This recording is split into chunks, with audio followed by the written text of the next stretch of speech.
Today's webinar, and thank you all for attending. I'm Les Burnham, CEO of Stilo, and I'm moderating today's session in place of Scott Abel, who was originally built to do it. Unfortunately, Scott has just come this morning to a very bad cold, and unusually for him, isn't able to speak. So here's wishing Scott a speedy recovery and hoping that he'll be talking with us all again soon. Now, just a few housekeeping issues before we start. All of these will be muted for the duration of the webinar, and but at any time, please submit questions that you might have via the chat facility in the meeting window and address them to Helen Owens, our marketing manager, if you can, please. We'll look to address those questions at the end of this session. Also, at the end of today's session, we'll be running a poll to gather feedback on the webinar, and we'd very much appreciate if you could spend a couple of minutes completing that. And just to let you know that we'll be recording today's webinar, and a link will be emailed to attendees afterwards if you wish to pick up on things later. And hopefully today's session will be approximately 30 to 40 minutes in total duration, so we're looking to move quickly through the topics today. I'd like to begin by briefly introducing today's session by talking about the Stilo Knowledge Series. What we're doing is, during the course of 2013, we're sponsoring a series of monthly news articles, webinars, and workshops with a view to providing recipients and attendees with educational content that's relevant, and particularly the domain of data conversion projects. We hope you find them useful, we hope you'll find them informative, and we hope that you'll find that you want to attend each of these as we go throughout the course of the year. Many of you already know Stilo as a company that specializes in content conversion. We have a cloud service called Migrate, which is used by organizations of different sizes and for projects of different sizes. The customers are itemized here, as you'll see. Quite a good selection of them are here. We'll be talking about, sort of at the end of today's session, an offer that we have available during the course of February, where you can use Migrate to basically convert some content samples free of charge if you wish. So please hang on until the end if that is of interest to you. But now let me move quickly on to introduce our guest speaker, Jacquie Samuels. Jacquie is an independent consultant, and she's going to be introducing herself before presenting her own thoughts, I would add, and opinions on the subject of key elements of a successful data conversion project. So over to you, Jacquie. Thanks, Les. Can you hear me okay? Okay. So thank you, everybody, for joining us today. I'll tell you a bit about myself. I'm the owner of a very small company called Writing Wise, but I'm also the content strategist and senior information developer and CMS consultant for Publishing Smarter, and that's where probably most of you know me from. I have a background in English literature, and I got my certificate in technical from Seneca College up in Toronto. I'm kind of Ottawa, Canada at this point, where it's particularly windy today and very, very warm, unusual for January. I'm also certified in SharePoint, and I have a background in information management. I actually started my data career early on, only a couple of years after I started as a technical writer and editor. So I've pretty much been immersed for the last 8 years in data conversions, as well as providing more end-to-end services around data. So what we do is marry information management best practices with data best practices, and I hope the result is excellence in documentation. So please feel free to connect me on LinkedIn or through Google+. I don't spend a lot of time on Twitter, but I do have a handle there. Okay. So the elements of successful data conversion include, in my mind, 6 main items. There are only 5 in the summary, but there are 6 now. Plan, audit, assess, strategize, train, and to wrap up. Key elements are not necessarily in this order. Most of them are, but you'll see when we get to training that the training can occur pretty much at any point in the conversion process. Keep that in mind as we go. So first I need to define my terms. There's been some hot debate around the term conversion and migration. So let me define migration as the higher level. So moving from one infrastructure to another, and includes the entire process, tool selection and planning and strategy at a high level. Conversion itself is a small part of migration. Conversion is from one format to another, from FrameMaker to Dita, for example. And for this webinar is on conversion itself, not the higher level migration. But be aware that you should be thinking about strategy at a higher level, and that's the content migration. If you're interested in learning more about the higher level, link there to a webinar I did back in November for Adobe, which was joined with Basant, and it goes over that higher level content. He's doing it right, so it can't be that hard. Well, it can be not great. The biggest mistake that I've seen so far, but this one, is assuming your old content as is into new structure, into Dita, with changing the content. If you do that, you're only going to realize bare minimal benefits, maybe even none. And in my mind makes the project a failure. So it's the concept of garbage in, garbage out. And on that later on as well. The second biggest mistake is not getting some expert help. This is sort of a shameless plug for consultants, but consultants can help validate your thinking, review your plan, give you the end-to-end help that you might need, as well as really help you with conversion. And if you're new to Dita, there's just no way you can convert your content in a way that will benefit you most. You can convert it, but you might not get the return on investment that you're looking for. The third, throwing your content over the wall, so sending it out for conversion without knowing what's going on for conversion. As an expert on the content, so your authors or your experts on content, they need to have it into the process and during the process of conversion. Just throw it over the wall and hoping that the conversion comes back as you expect is a little bit blind, and you should avoid that. The fourth mistake is taking the short view. What's right for you for the beginning or for a particular set of documents may not be right for you in the long run. So keep your eye on where you want to end up and look at next year, not next week. I've heard over Dita conversion that it's a particularly daunting task. People don't know how to start. They don't know the best way to convert. They don't know how to ensure quality conversion. And they don't know how to stay on time and on budget. So I'm hoping this webinar will help you with all of these. Quality content. I've seen just jump blindly into conversion, hoping the results will be amazing, because that's what they've been, the Dita dream, right? They end up having to rework converted content because of the quality that they expected. Working converted content is a very, very costly exercise, and sometimes not even possible to plan your volume of content. It's more efficient to take the time to do your conversion properly to begin with, and the results will be quality Dita content. So you need to plan, and I always say plan it like it's a development project. It's not as important as development. Plan your conversion to ML the way you'd plan any development project. Dates and milestones to reach. You need to define your criteria for success, so you know how you're done. How you know how you're done. When content is converted. Are you done when you've applied single sourcing? Are you when you've proven a certain percent of reuse? Make sure success for particular conversion, and make sure you include things like budget and timelines, of course.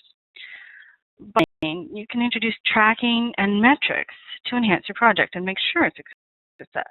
However you might define that success. So you consider tracking the time it takes to convert the documents, the time to implement the strategies that you define, So how much content was reused, how much is single sourced, how much faster is publishing and authoring and editing and translating and reviewing. Get some metrics around that stuff. Of course, your increase in user satisfaction. That you need to plan for these things. You can determine them later on because you need the baseline metrics first. Use this more as a to help you create your plan to move forward. Next is audit your content. So for the content identified as conversion candidates, we identified from the large content strategy process that I keep alluding to. This is basically a list of what you will convert. We can access the latest version. Maybe it's not even the latest version. Maybe what you need to convert is the second latest version. You need to just define where you're going to pull the content from, make sure it's correct. You just add page count, add the format that it's in, and when it'll be frozen, so you know how to plan around that. Basically, that's what the details of what you're going to convert. And each document that you listed in your audit needs quality. Are you converted as is, or does the content need rewriting? Can you identify the topic type? Content. If you can't, then you probably need to rewrite some of it. Are there discrepancies in the style that need to be cleaned up? Are conditions correct, so they'll lead to correct methods being applied? Are the conditions intuitive and consistent across documents? What you need to do is take a nice long look at the document before you convert it. Before you put things like master page usage or page numbering or tables of content. All that can be automatically created for you. We publishing pipeline, and it does that for conversion. So strictly at the content and the formatting that's applied to content. Formatting needs to be consistent within and between your documents for a nice, clean conversion. The bulk strategy is going to take up probably half this webinar. A lot of this is strategy. Your audit and your assessment help inform your strategy for conversion. Your strategy should tie in with your larger content strategy that controls your overall migration for moving to a structured environment. But you also need a strategy specifically for the set of documents that you're about to convert. The 6 things that you should consider for your strategy, and I'll go to each one in detail on the following slides. First, select your conversion method. Convert will make informed decisions, verify the results after conversion, implement tool and process strategies, and implement your reuse and metadata strategies. And some of these can be concurrent and not necessarily done in this order, but roughly that's about correct. Select your conversion method. The results from your assessment. Quality of your content will help inform which conversion method you choose. Options are in-house, conversion specialists, and consultants. Are awesome if you need to make frequent, hands-on, lots of back and forth with the author. Your dates are completely unknown, so you can take anywhere from 3 to 3 months or 3 years if you want, if you're doing it in-house.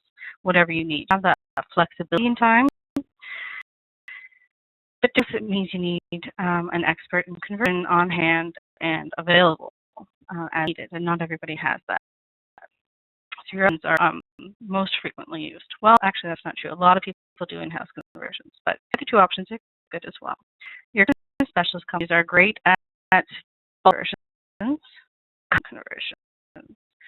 from very old file types like Lotus content or very old version of Word. Stuff that nobody else wants to touch. Migrate is a little unusual. I just want to point this out because it fits both into category 1 and 2. It puts the author in control of the conversion, where they can provide direct and immediate input during the conversion. So it's a bit of a hybrid. As consultants, of course, I'm a little biased in this area, but consultants can not just help you with conversion, but it can also help you end-to-end. It can help you with the planning and performing content strategy, value your content strategy, helping you with the model, giving you follow-up support and training after conversion. And they can also customize the conversion for you on the fly, apply best practices, and really increase the quality of your content.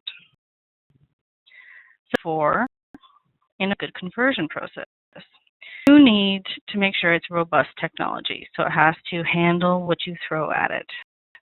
And be agile enough that it can be modified easily to handle the variations. Your content is like no one else. Hence, so it can handle the breadth of the content that you have and build the data model that you need. And how to handle the volume got within your timeline. Everybody asks how much is it? Price is important, and you have to be able to afford it. There are different pricing options. What is make sure you get some proposals and estimates back, and know what's included in that proposal, in that estimate. Do they apply metadata for you? What kind of metadata? Are practices applied? How are conditions handled? How are variables handled? You need these details before you decide what conversion method will work for you. Big one in my mind, and this is the one that's going to probably take you the most time out of your conversion. As I said before, it's garbage in, garbage out. You need to rewrite content before you convert it, or you'll see zero improvements in quality. So adding your data markup without applying topic-based writing best practices. Sorry about the simile here, but it is like putting a tuxedo on a monster. On the surface, you might be making Dracula look pretty handsome, but no one is really fooled. He's still going to suck your blood. Conversion rests in large part on a practice your content before you convert. It's very to try to clean up your content after conversion.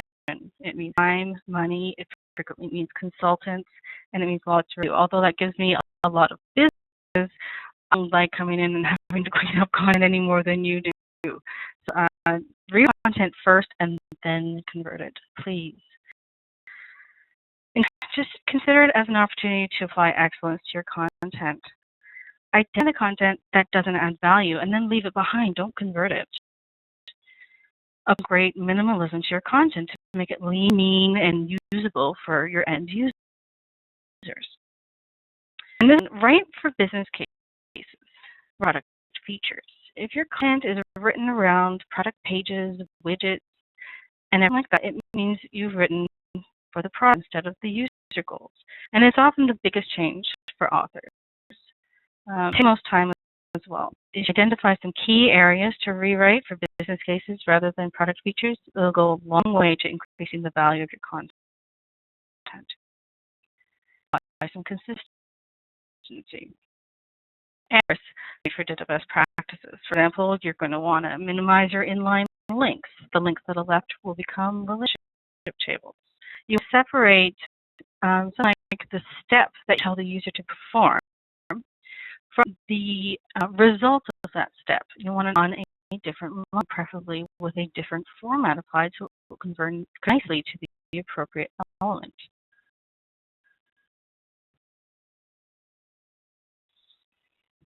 Ready for conversion.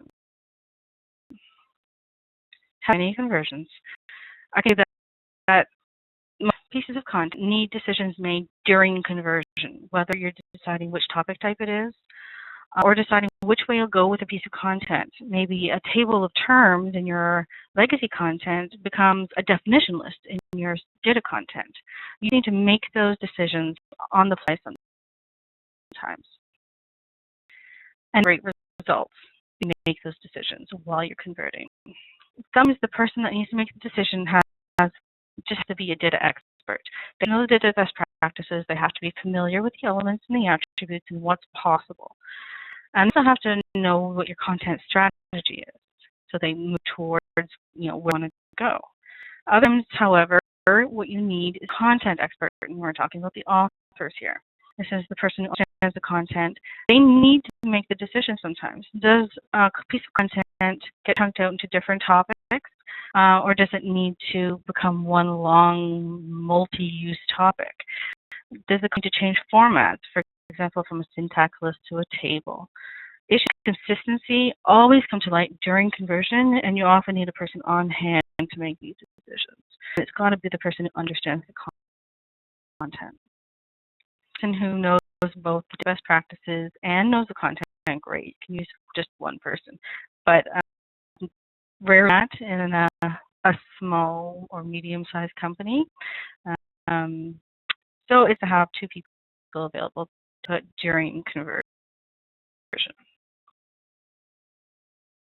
Next, you're ready to implement your tool and process strategies. As you get your converted content back, you want to start working with it right away. So it makes sense to have your tools and your processes ready to go in conversion. So you can start working again as soon as that content is converted. Help minimize the time the content is spent frozen, your time to market. The tools and process strategies you want to look at are how you're going to manage your content. Is it going to be CMS or shared folder? You need to set ready. How are people going to author? What tools will they use? How do they integrate with the other tools? How will review happen? What are the work that enforce that review? Strict does it need? Get it all set up and test it before you start or before you receive your converted content back. How will you publish? That often takes the most time, figuring out your publishing pipeline. How will you translate and manage your translated content? That is a huge area. Any other pro tools or strategies that you need to use, like integrating with a learning management system.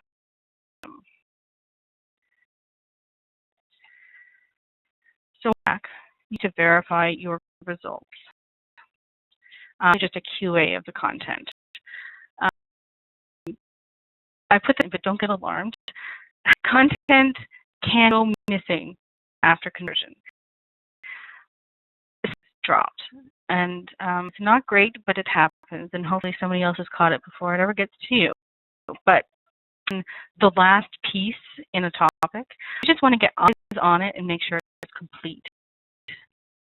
Make sure that the content is structured properly, so it will actually validate in an XML tool. It's not very likely that you get invalid content back, but it's possible. So just hit estimate your content. For content that's technically structured correctly, so it will validate, but it's not actually correct for the content. For example, you have a reference topic, your structure is reference. You actually have conceptual information in there, and you didn't catch it during your rewrite. Catch now before you start implementing your single sourcing, so that it doesn't become an issue later down the road. Make sure the best practices were implemented. So, the prologue element was used for your index terms. They should always be element. That's the best practice. Was actually done. You need to make sure. Also, you have metadata in your content, and you want to make sure it was all captured and captured correctly. So the conditions for index terms exist. If you have any taxonomy or categorization that you want to apply to your data content, this is also where you could sort of key or tag it. Have got to be correct. Some people have very stringent volume conventions, and you just need to check that they're correct. Your content hierarchy is correct. So you have not only the topics in the right order, but at the right level. Remember that a data map is a hierarchy. It's not flat like a FrameMaker book. So you make sure not just the order, but also the hierarchy of the content is correct. And make sure your graphics are correct, that they're not, for example, missing, that the paths to those graphics are correct. The right graphic is being applied to the spot. Sometimes they can get mixed up. Callouts were captured in some way, and this might be part of your strategy to capture callouts in text below the graphic, for example. Content is captured in some way. Having QA'd your fleet, and you've implemented your reuse and your metadata strategies. So the time to apply your strategies correctly. This is how you're going to maximize your ROI. And the more reuse you have, the more single sourcing you have, the more money you save, right? And not just on your first pile of converted content, it's going to be on every subsequent publication of content. So it's a waterfall or cascade effect of ROI. It's worth it to take the time to make sure you implement it correctly. Get to implement your reuse and your metadata strategies. You've got to do it. Out of the training strategy and into the training. And that sometimes the training applies to the migration rather than conversion, so the harder migration says. But I wanted to mention it here, some of it applies to conversion itself as well. So you learn the best practices and basics of XML and DITA. So when you've converted your files, you come back from being converted, you understand the quality of your conversion. You'll need to you'll understand what you need to do to move forward. And your tools and processes working properly, it's time to get the rest of your team trained.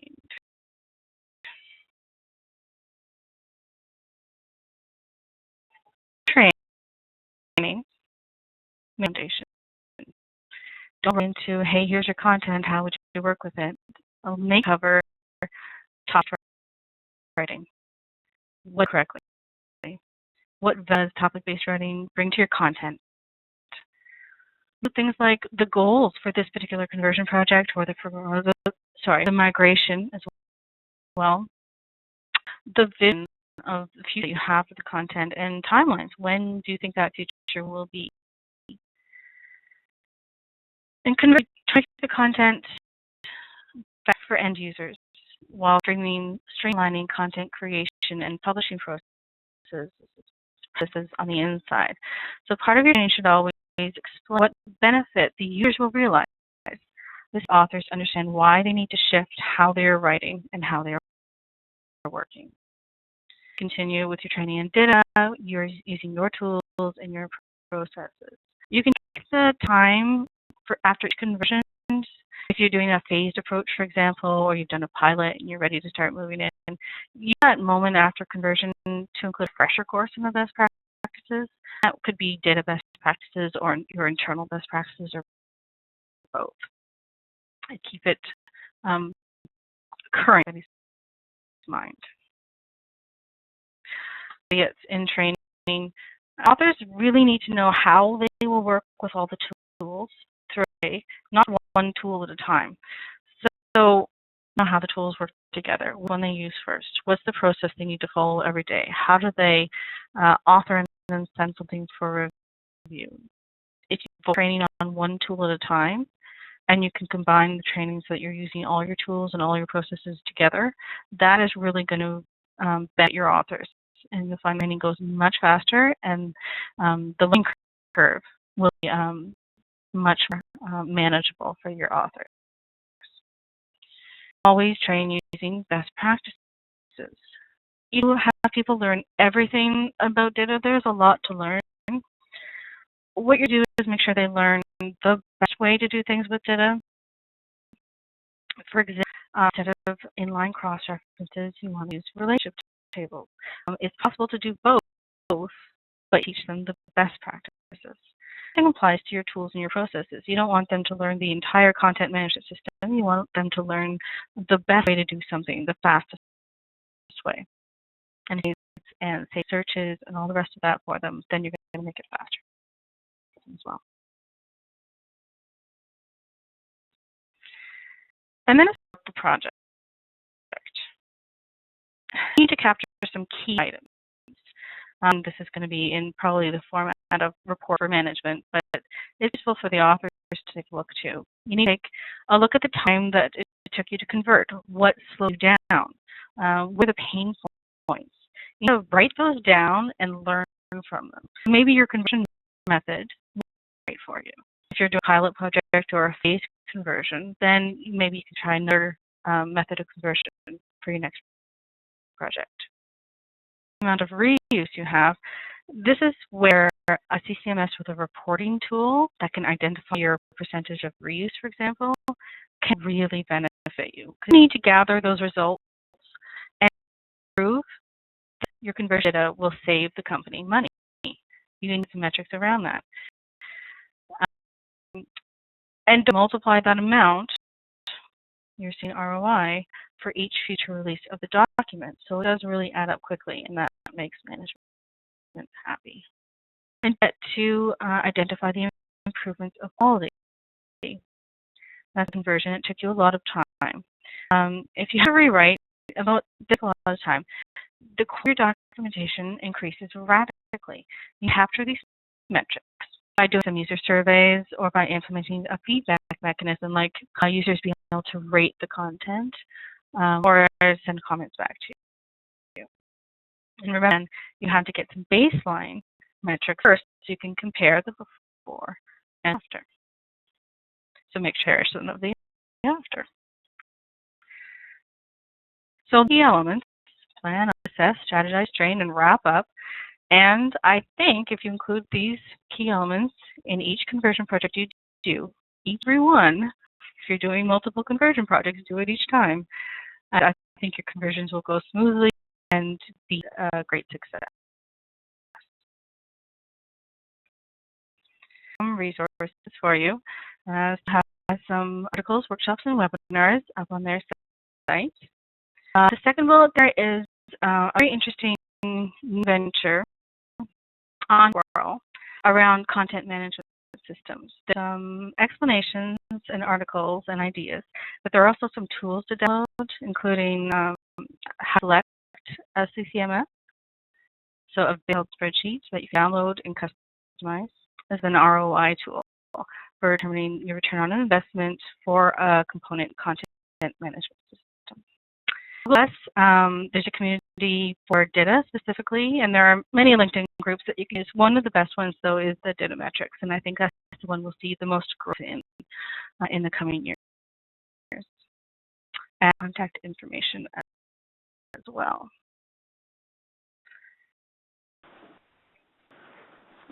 Thanks, Dee. That's great. And it's just bang on time, about 30 minutes of presentation. I hope everyone's found that useful. There's an awful lot of knowledge being dispensed there in a short amount of time.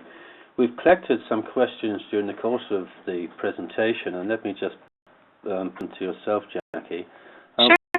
What might some examples of baseline metrics be? So your baseline metrics are, you could get them around how many, say, text insets you use, how often you use variables, and that will be sort of your baseline on single sourcing. The other set of baseline metrics you need to collect are how happy are your users with content, and the more details you can get around specific there, the more valuable the baseline metrics will be, especially when you convert, when compared to the converted content. And those are just a couple of examples. I mean, whatever you can think of to put some metrics around will probably be valuable.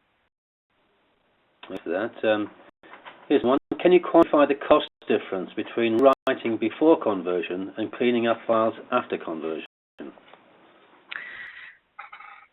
Quantify. Not hard numbers right now, but I can tell you that there is a great benefit in cleaning up converted content. Cleaning content before it's converted, because you can run scripts, or somebody can run scripts that runs through 10,000 pages and fixes the same problem in each of those places. Once you converted, that sort of ability to run through things very quickly ceases to exist. Usually you have to manually go and find that content. There's something that differentiates it in the unconverted content, whether it's a piece of override and formatting or some sort of visual cue in your template. Once it's converted, everything flattens out, so you can't tell one info element from another, for example. It really pays to work on content before it's converted, so your conversion is nice and clean. I must make more money work on converted content for people, clean it up because the conversion didn't go correctly because they didn't put the time in before to read it and clean it up. I don't mind the business. I would really appreciate it if everybody could just clean content. Thank you. Here's another one. What is the best format to use for graphics in data conversion projects? Okay. I like ping files as well, but SVG can handle callouts, for example. So it becomes a layer of XML and a layer of graphic. So SVG is a very good way to go. Okay, thank you. Here's another. I'm interested in the source for data best practices. Jackie mentioned a couple. Where can I find more?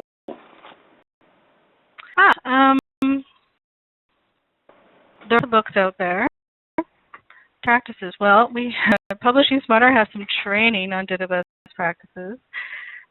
I'm not sure that we really sort of nailed down the actual best practices anywhere. Les, do you have any? Yes. I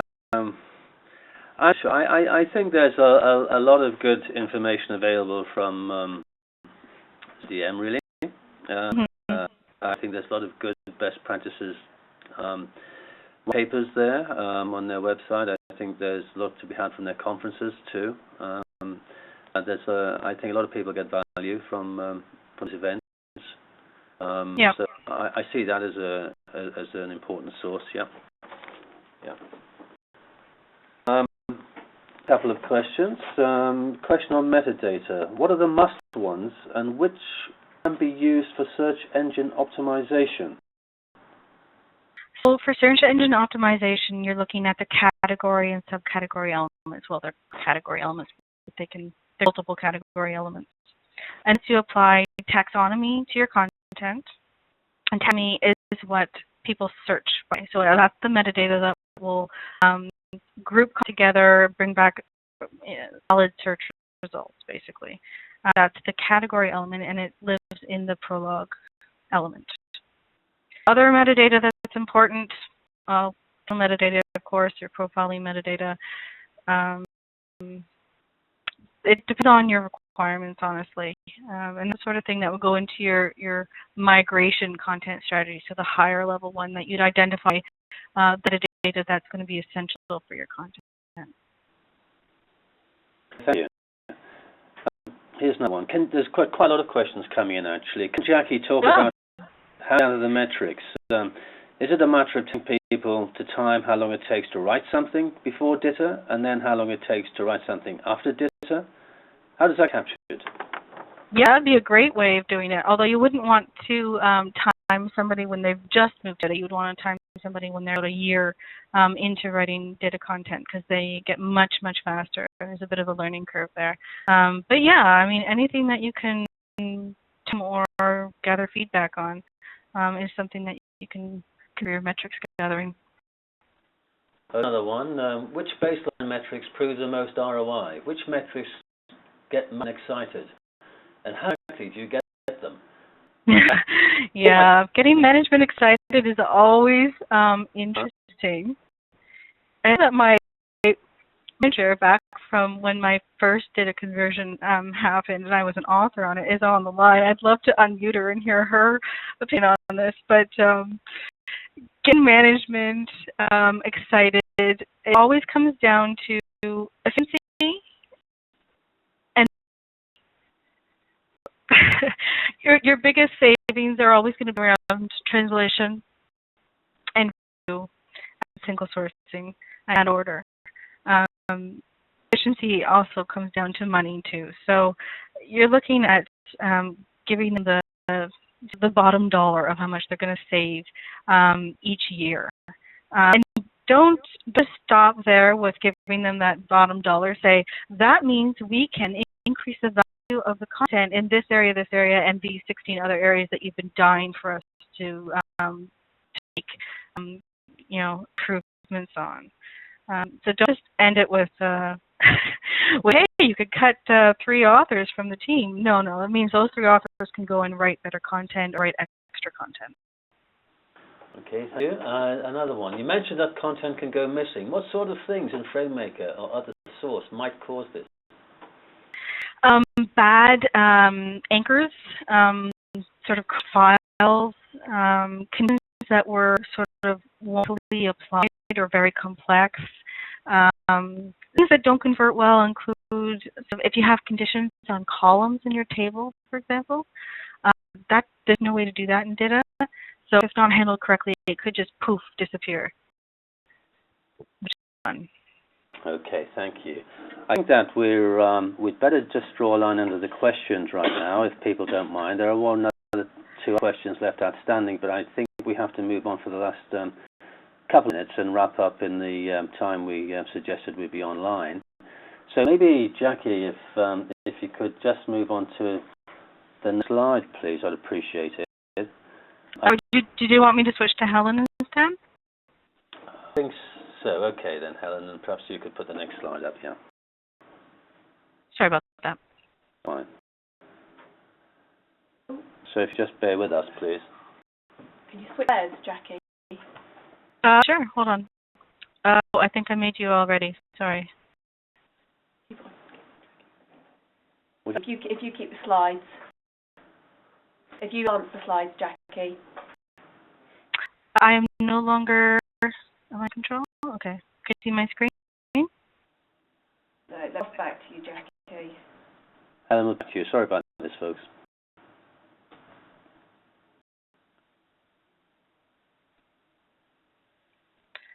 One second. Okay, you're back, presenter. Great.